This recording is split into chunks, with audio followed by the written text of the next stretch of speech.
Hi there, today I'm going to show you another card that uses leftover scraps of your designer series paper.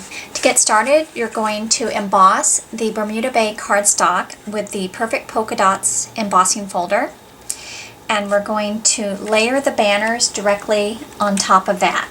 So we've got 5 strips of the designer series paper. This is called Birthday Basics, and these are cut 1 inch by 2 3/4. We want to give a little notch at the bottom of each of the banners, so we're going to punch that using the hexagon punch. You can turn your punch upside down. You can actually punch 3 of these at the same time. Just make sure that some of these patterns that are directional, make sure they're not upside down when you punch them. So just stack 3 on top, gather them with one hand, slide it into the punch, and you're going to center that little point in the middle of the paper. So you can see if I bring the paper all the way through, there's a little smidgen on each side. So once you've got that centered, you can back that back out. So just get it even and then slide it back out, and then once you get the ends to the edge of the punch, you can punch it. And so you've got 3 of your little banners, and we'll just do the other 2. So kind of play with the papers and figure out the order that you want to have them in. I'm kind of thinking, see how that has a lighter background, these 3? So I'm thinking I want those separated by the papers that have a little more color. So I think I'm going to end up going, like that. Yeah, and you know what? I actually think I might put the candles here. This is where I kind of fuss with it the most. But that looks good to me. So I'm going to add the 1st, 3rd, and 5th banners, and then I'll pop these 2 up on dimensionals. You can use regular adhesive. Just have a little strip down the middle. So I like to get this one right close to the edge. And then do the last one, and then we're going to center the one in the middle. You can also use your grid paper to help you get that middle one centered. Okay, so we're just going to line this up. I'm sliding it up to the 0 mark at the top of my grid paper, and then I'm going to bring it back down. So there we go. So that's my center line right here. So that's going to help me with this middle banner. Just put some adhesive right here. And the points actually line up perfectly to the grid paper as well. These other 2, we're going to put dimensionals on the back. Okay, so now that we have the dimensionals on the back, we're just going to layer it right here between these 2. And you might find that they overlap a smidgen. That's okay too. I just like to pop them up just to give it a little bit of dimension on the card. And then we'll do the same thing for this one. So we're going to add a greeting, and there's a stamp set called You're Amazing, and this is probably my favorite greeting to use. There's a framelit that will die cut that shape out, and it ends up looking like this. Now I did punch a hole on either end with a 1/8 inch circle punch, and what I thought I would do on this one that I didn't do on the first sample is add a little bit of piercing around the edge. So we have a piercing template, and you can see that this shape here matches this shape here. So just lay it on top. There's a little dark outline here. Just make sure that goes right to the edge of your paper. And you're going to hold it with one hand and pierce with the other one. You just go all the way around. Now once I get about halfway around with the piercing, I like to just double check and make sure that this template hasn't shifted a little bit. If it has, just reposition it and keep on going. So we're all done, and you can see that piercing adds a nice little detail all around the greeting. And I have some gumball green satin stitched ribbon.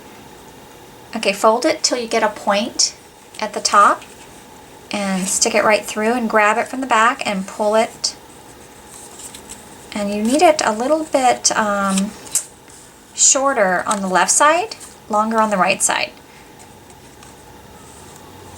So make sure it's not all twisted in the back so it lays a little bit flatter. You're going to fold another point here on this end, and you're going to come up from the back. And just kind of fuss with it if it looks a little bit, you know, kind of lumpy there, and even that out. And we're ready to layer it to the front of the card. So because we have dimensionals here and here, when I layer this onto the card, I want to have a dimensional here, but I'm going to have to double up where it's lower and double up there as well. So that way it won't be leaning, it'll be nice and even. And what I'm going to do is put one here, and I'm going to double up here. These two are already popped up, so they get one dimensional. This one is not popped up, it's going to get two. And it's going to go just right on top of the other one. And then we're going to add two more dimensionals. And I'm going to double these up.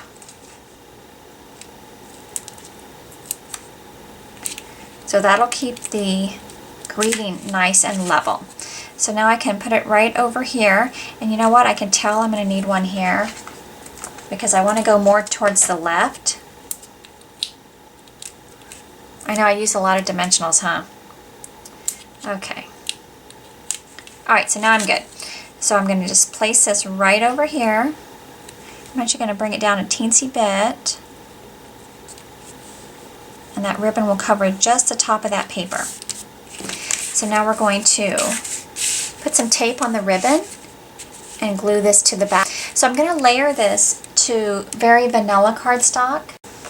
And this one is cut just slightly larger than the Bermuda Bay cardstock, just to give it a little bit of a border before I layer it to the front of the card. Now you can run your adhesive along the back of this embossed cardstock, but sometimes if you press really firmly with your snail, it'll flatten out some of the embossing that you've done. So I'd rather just add the adhesive to the very vanilla. I'm just going to make sure that I stay away from the edge so it doesn't show once I layer that down. And now we're ready to add it to the front of our summer starfruit cardstock. This was a hard color for me to like, but now I actually love it. I think it's great. And I just pulled the colors for the cardstock and the ribbon from the Designer Series paper. So in the Stampin' Up! Catalogs, wherever they show you the Designer Series papers, they will also show you the colors that are in the paper. So it's very easy to coordinate everything. So we're just going to get that centered. And the last thing we're going to add is some rhinestones to the greeting. So when you get your rhinestones, remember these 3 rows here are all connected, so you can use an X-Acto knife to cut the adhesive between the rhinestones and use them separately. And I like to pick them up with a pokey tool just to make sure that they come up. I'm going to use the smallest size here. And I'm just going to put it right in the middle, just to give a little bit of sparkle. And then we're going to put that one right about there. So you can see the difference that the piercing makes around the greeting compared to the original card. It's just an extra little detail that you can add to your card for someone special. So I hope you enjoyed this tutorial for using up scraps of your Designer Series paper. It's very easy to cut them into strips, punch a little notch at the bottom to make banners, and you have a quick and easy card for just about any occasion. For more ideas, you can find me at KeenanCreations.com. Thanks for watching and have a great day.